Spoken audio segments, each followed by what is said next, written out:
I suppose the obvious question is, cutting that term short, is that going to be enough to satisfy an angry population here? It doesn't look like it, because demonstrations happened right after, or a few hours after the announcement.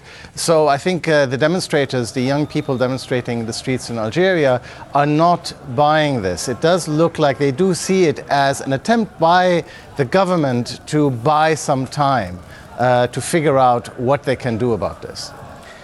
In terms of some of the allies that are looking at this very, very closely to see whether stability can be safeguarded for another term, Algeria's trading partners are not, the biggest ones at least, are not within the region. And you can take a look at ECTR Go, that key function on the Bloomberg, and your top trading partners in terms of total trade are countries like Italy, China, and Spain, and France, and no country here in this list is from the GCC or in North Africa, for example. I mean, how are some of Algeria's bigger trade partners looking at this story, perhaps?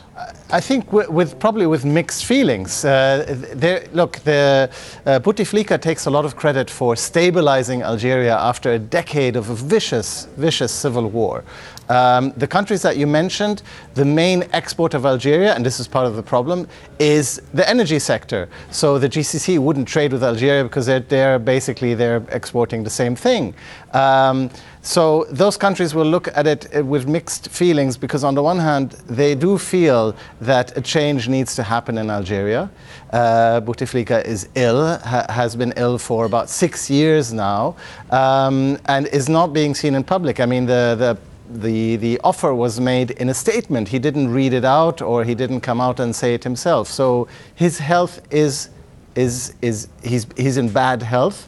The governments recognize that change needs to be made, but at the same time they're worried.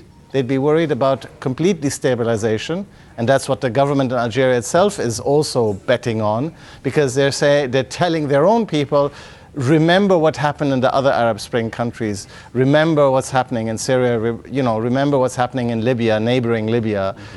You don't want the same thing to happen here.